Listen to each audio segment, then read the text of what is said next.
Kidlat News Updates. Mga balita ngayon, natitirang rebelde ng Northeastern Mindanao Regional Committee ng Communist Terrorist Group sumuko sa Surigao del Sur.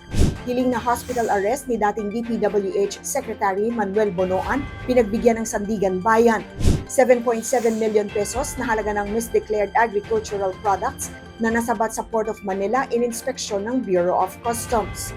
Ako po si Cesar Soriano para ihatid ang nangungunang mga balita sa buong kapuluan. Ngayon, Tuluyan ng nabuwag ang Northeastern Mindanao Regional Committee ng Communist Terrorist Group matapos sumuko ang 5 natitirang miyembro nito sa Barangay Sibahay, Lanuza, Surigao del Sur noong June 2. Ayon sa 4th Infantry Division, bunga ito ng matagal ng operasyon ng 401st Infantry Brigade, katuwang ang Philippine National Police o PNP, laban sa mga natitirang rebelde sa Eastern Mindanao. Kasunod ng pagsuko, nagkaroon ng follow-up operations ang 36th Infantry Battalion, 3rd Special Forces Battalion at 1st Special Action Battalion ng PNP SAF na nagresulta sa pagkakarecover ng mga armas, bala, kagamitang pandigma at subversibong dokumento.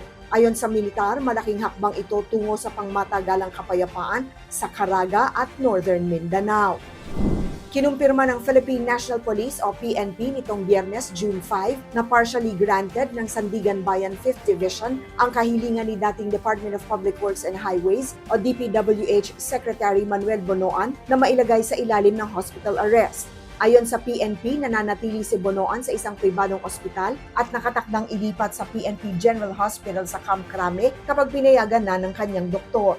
Nauna nang sinabi ni Interior Secretary John Vic Remulla na sumailalim sa 2 medical procedures si Bonoan ngayong linggo matapos siyang atakihin sa puso.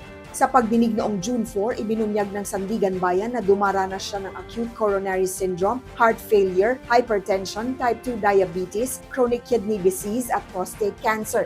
Inaasahang maisusumite sa korte sa Lunes ang formal na medical diagnosis. Nahaharap si Bonoan sa mga kasong graft at plunder kaugnay ng umano'y anomalya sa flood control projects.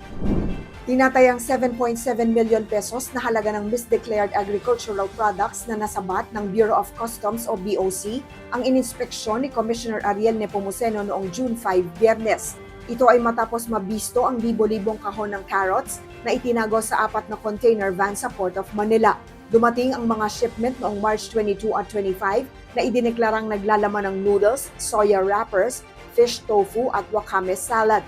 Sa verifikasyon ng customs, lumitaw na may laman itong 12,909 na mga kahon ng carrots at 1,452 na mga kahon ng egg noodles. Tinatayang nasa 6.97 million pesos ang halaga ng carrots habang umabot sa 773,557 pesos ang egg noodles. Nagpalabas ang BOC ng warrants of seizure and detention noong May 11 at 22 dahil sa paglabag sa Customs Modernization and Tariff Act at Anti-Agricultural Smuggling Act. Ayon kay Customs Commissioner Ariel Nepomuceno, paiigtingin pa ng ahensya ang kampanya laban sa agricultural smuggling upang maprotektahan ng mga lokal na magsasaka. Para sa Kidlat News Channel, ako si Rosalyn Sinchonco, nag-uulat. ako po si Cesar Soriano kasama nyo sa bawat pagputo ng balita.